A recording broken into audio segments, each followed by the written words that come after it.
Hello everyone, welcome to Edutech. तो आज हम बात करेंगे कि क्या जैप का डिफिकल्टी लेवल इंक्रीज हो रहा है और हमें इस बढ़ते हुए डिफिकल्टी लेवल को कैसे हैंडल करना है उसके बारे में बात करेंगे। तो अब मैं आपको ऐसे ही बोल दूं कि डिफिकल्टी लेवल इंक्रीज हो रहा है, आप नहीं मानोगे, है ना।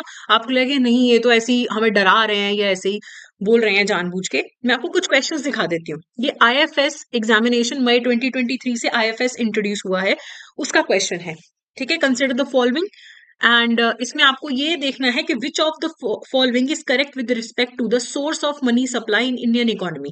M3 के बारे में आपको अगर डिटेल में नहीं पता तो फिर आप ये आंसर नहीं कर सकते हो। It's not an easy question, बिना पढ़े बिना डिटेल में पढ़े आप ये क्वेश्चन नहीं सॉल्व कर सकते। ठीक है, इसका आंसर सी है अगर आप अपनी रेफरेंस के लिए देखना चाहते हैं। फिर आईएफएस का ही मई 2023 का क्वेश्चन है, which among the following is a part of fair globalization. आपको पहली बात तो फेयर ग्लोबलाइजेशन पता होना चाहिए। और ऑप्शन देखो कितने करीब हैं: economic development, liberalization, social development, environmental conservatism, privatization, inclusion.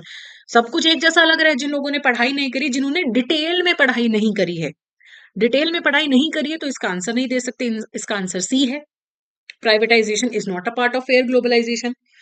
ठीक है, again not a very easy question. फिर आईएफएस में ही अक्टूबर 2024 का एग्जाम का क्वेश्चन है, consider the following information about an economy.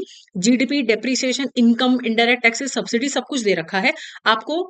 Net domestic product at factor cost निकालना है। फैक्टर कॉस्ट होता है, एक मार्केट प्राइस होता है, जीडीपी अलग होता है, एनडीपी अलग होता है। इन सबके अलग अलग फॉर्मूलाज हैं, माइनर माइनर सी इसमें चेंजेस हैं। अभी रिसेंट का है ये क्वेश्चन। ऐसा नहीं है कि आपको बिना फॉर्मूला के आ जाएगा या हल्का सा आपने पढ़ा हुआ है तो आपको पता लग जाएगा जीडीपी में, नहीं, है ना। तो इसके ऑप्शंस भी देखो कितने करीब है: 997.5, 910, 980, 980.95। करीबी करीबी से ऑप्शंस हैं। तो हल्का सा भी फॉर्मूला गलत, आंसर गलत। डिफिकल्ट है ना। आरबीडब्ल्यूएम की बात करते हैं। विच of the following is true? NFS allows a bank to network its ATMs so that customers can withdraw cash from the ATMs of their banks only. Cash Tree and Infinite are networking arrangements under NFS. NFS क्या होता है? Cash tree क्या है? Infinite क्या है? Detail में जब तक नहीं पढ़ा आपने इसके बारे में, सिर्फ ऊपर ऊपर से पढ़ा, तो आप आरबीडब्ल्यूएम इजी सब्जेक्ट माना जाता है, उसका भी आप एक क्वेश्चन नहीं सॉल्व कर सकते। पीपीपी की बात करें, Dash Committee on Corporate Governance was established in 2017 with the goal of raising the standard of corporate governance for listed companies. अब ये बुक में भी नहीं है, बुक में होती भी है तो ये हल्का सा रेफरेंस होता है। हल्के से रेफरेंस वालों को तो हम ऐसे ही छोड़ देते हैं। ये अक्टूबर 2024 में पूछा, अगर नाम देखो, मंगलम बिरला कमेटी, उदय कोटक, नारायण मूर्ति, रंगराजन, ये सब फेमस नाम है, सभी सुने हुए। ऐसा भी नहीं कि हल्का सा सुन के आप इसको सॉल्व कर देते। अगेन डिफिकल्ट और कॉम्प्लिकेटेड, ये आपको फंसाने के लिए क्वेश्चन बनाए गए हैं, ऐसे क्वेश्चन है। अगला क्वेश्चन जो सीमिंगली आसान टॉपिक में से लेकिन ऑप्शंस बहुत करीब हैं। If you are working in a bank and while collecting bank notes from a customer you come across to counterfeit notes, क्या स्टेप लोगे आप? पुलिस स्टेशन जाओगे, है ना, या एफआईआर कराओगे, या फिर मंथ एंड में सिर्फ पुलिस स्टेशन में रिपोर्ट करोगे, या फिर आप क्या कहते हैं, वीकली रिपोर्ट भेजोगे हेड ऑफिस को? क्या करोगे आप? तो कंसोलिडेटेड स्टेटमेंट आप बना के भेजेगा nodal bank officer nodal police station को, along with the counterfeit note at the end of the month. तो आपको पता होना चाहिए कि 4 तक नोट है, तो फिर आपको सिर्फ मंथ एंड में नोडल बैंक ऑफिसर को नोडल पुलिस स्टेशन पे जाके नोट सरेंडर कर देने हैं और आपको स्टेटमेंट दे देनी है। अगर 4 से ज्यादा नोट है, 5 या 5 से ज्यादा नोट है, फिर आपको एफआईआर करनी पड़ती है और मंथली रिपोर्ट आप बना के भेजते हो हेड ऑफिस में, ना कि वीकली में। तो कितनी छोटी छोटी चीजों पे आपको फंसाने की कोशिश की गई है इस क्वेश्चन के अंदर। इतने क्लोज ऑप्शंस दिए गए हैं और ये जून 2024 का, और ये आसान टॉपिक है लेकिन ऑप्शंस इतने करीब दे दिए। स्टेटमेंट पढ़ के लग सकता है कि इजी है लेकिन ऑप्शंस डिफिकल्ट कर दिए। फिर एएफएम की बात कर लेते हैं। एएफएम अक्टूबर 2024 में आपको कैपिटल एक्सपेंडिचर के बारे में पूछा गया। इजी है, कैपिटल रेवेन्यू हमें आता होता है, लेकिन ऑप्शंस देखो: amount spent on machine, amount spent on testing the machine, non amount spent on relocating part of the factory, side separation cost, amount spent on opening the new factory. तो आपको बहुत ही अच्छे से पता होना चाहिए कि कैपिटल एक्सपेंडिचर क्या है। क्या मशीन खरीद के जो मशीन को टेस्ट करने का खर्चा है, क्या वो भी इसका पार्ट बनेगा या नहीं बनेगा? तो ये भी बनेगा, ये भी बनेगा, और एक और ये एक्सपेंडिचर बन जाएगा। ठीक है, रीलोकेटिंग इसका पार्ट नहीं बनेगा, फैक्ट्री ओपनिंग इसका पार्ट नहीं बनेगा। तो देखो कितना डिटेल में पता होना चाहिए आपको इसको सॉल्व करने के लिए। ठीक है, इस तरीके से आपको फंसाने की कोशिश की जाती है। आखिरी क्वेश्चन में एक और बता दूं, if it is found that the sales overcast is 10,000, rectification करो इसकी। ओवरकास्ट क्या होता है? जर्नल एंट्री आती है डालनी फिर तो ठीक है, और वो भी रेक्टिफिकेशन आता है तो ठीक है। तो अब ये मत सोचिए कि बहुत इजी पेपर आता है, लेकिन मैं ये भी नहीं बोलूंगी कि इतना मुश्किल है कि आप कर ही नहीं सकते। बस आपके पास सही स्ट्रैटेजी होना जरूरी है। आपको ये दिखाने का मतलब आपको डराना नहीं है, आपको ये बताना है कि डोंट टेक इट कैजुअली। कुछ लोग बोल देते हैं कि बस आखिरी 10 दिन पढ़ लेंगे, आखिरी 15 दिन पढ़ लेंगे, वो अभी नहीं चल सकता है, क्योंकि आपके काफी बार क्वेश्चंस काफी कॉम्प्लिकेटेड आ जाते हैं, मुश्किल आ जाते हैं। उन्हें आप कैसे सॉल्व कर सकते हो? अब इस डिफिकल्टी लेवल को आपको हैंडल कैसे करना है? पहली बात, सिलेबस जो अपडेटेड है, कुछ लोग पहले तैयारी कर रहे थे 2023 से पहले, उनको आईएफएस के बारे में नहीं पता है ना, थोड़ा पीपीबी के बारे में नहीं पता, आरबीडब्ल्यू के बारे में अच्छे से नहीं पता। अपडेटेड सिलेबस को समझो, कंसेप्चुअल नॉलेज पे ध्यान दो, रट्टाफिकेशन क्रैमिंग पे अगर ध्यान दोगे कभी बात नहीं बनेगी। कंसेप्चुअल नॉलेज अच्छा होगा, डिफिकल्ट से डिफिकल्ट क्वेश्चन आसान लगेगा, रट्टा मारोगे तो फंस जाओगे। डिटेल में जाओ थोड़ा, जैसे पीपीबी में आपको केस स्टडीज बहुत आ जाती हैं, case studies based question solve करो, सिर्फ पढ़ते ही मत रहो, थोड़ा सा प्रैक्टिस करो। किसी से मदद मांग लो जो आपके पहले जैब क्लियर कर चुके हैं, अच्छी स्ट्रैटेजी है जिनकी, उनसे आप हेल्प मांग सकते हो। और टाइम मैनेज करो अपना। मार्च आपको पता है कि हैवी ही रहने वाला है, तो अभी क्यों नहीं पढ़ रहे हम? आपको पता है कि फेब और मार्च भी हैवी होगा, तो आप अप्रैल में जाके नहीं जागो, अभी से पढ़ना स्टार्ट करिए। टाइम मैनेज करो, कंसिस्टेंसी बहुत इंपॉर्टेंट है।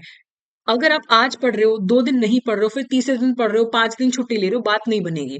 जब छुट्टी मिल रही है पढ़ाई करो, सैटरडे संडे पढ़ाई करो, सुबह शाम आपको कंसिस्टेंटली चाहे 1 घंटा पढ़ो, कंसिस्टेंसी दिखाओ।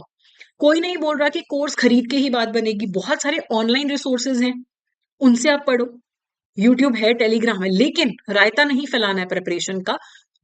ऑनलाइन सोर्सेज हैं, लेकिन अच्छे रिसोर्सेज, लिमिटेड रिसोर्सेज से पढ़ो, क्योंकि 50 ही नंबर लेने हैं, 100 नंबर तो लेने ही नहीं, 90 नंबर नहीं, 80 भी नहीं लेने हमको, हमें 50 क्रॉस करना है। तो ऑनलाइन रिसोर्सेज अगर आप यूज कर रहे हो, सेल्फ स्टडी कर रहे हो, या कोई कोर्स भी परचेज करो, तो लिमिट करो। ऐसा कोर्स परचेज करो जो आपको ये बोले कि बस यहीं से पढ़ो, बाहर नहीं जाना।